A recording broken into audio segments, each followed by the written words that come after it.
Okay, so let's unpack this. We're doing a deep dive into the strategic risk assessment for Europe, specifically for the period of November 13th through the 22nd, 2025.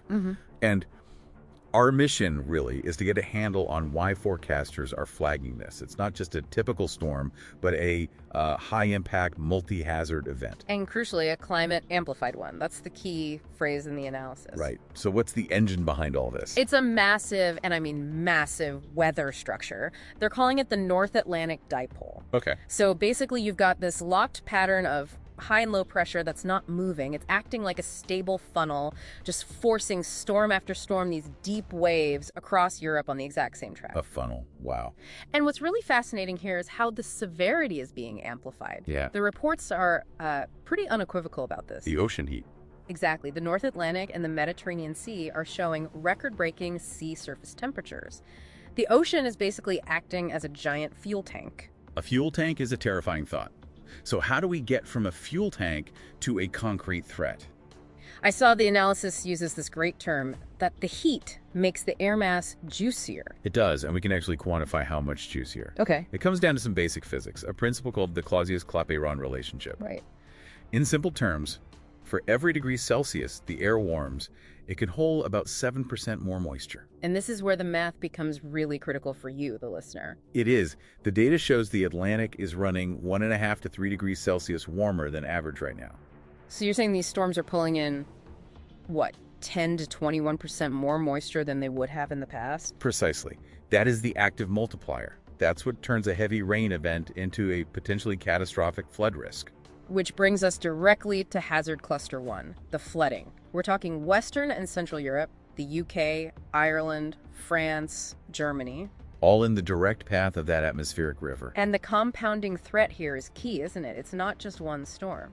No, it's successive waves hitting ground that is already completely saturated. So the risk just escalates. We go from, puddles on the street to major rivers overflowing their banks. That's the difference between pluvial and fluvial flooding, and we're looking at a high risk for both. Okay, so while all that is happening, we need to shift south.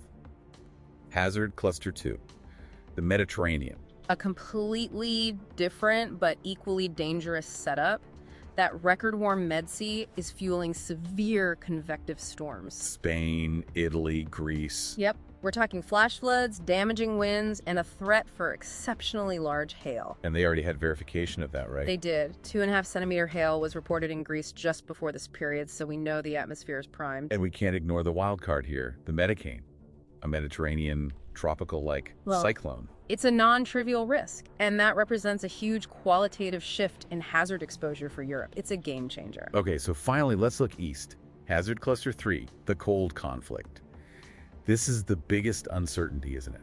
It really is. It's a true battleground between that mild, wet Atlantic air and much colder air pushing in from the Arctic and Siberia. And the stakes of that battle. Well, it creates a low probability but very high impact risk for the first major widespread snowstorm of the season. So it all comes down to phasing, where that moisture and cold air meet up perfectly. It does. But the consensus is that the mild Atlantic air will probably win out, pushing the major snow risk to higher elevations, like the Caucasus, instead of a widespread Arctic blast. So let's circle back. When you connect all these dots, the amplified floods, the Medicane risk, this cold conflict, what's the big takeaway? The takeaway is that this isn't a freak storm. The sources are very clear on this. This is a textbook manifestation of established climate science. A new baseline for risk. Exactly. We're seeing a chronic shift. We're moving away from single-day events to these multi-week, multi-region atmospheric assaults. Knowing all this, here is something for you to think about. This forecast really shows a climate paradox at work. On one hand, global warming is fueling record-breaking rain through all that ocean heat. But on the other, things like Arctic amplification are increasing the potential for sudden severe cold snaps by disrupting the polar vortex. So the question is, which of those two paradoxical forces, the supercharged rain or the volatile cold, will ultimately define Europe's winter hazards in the years to come? Something to mull over.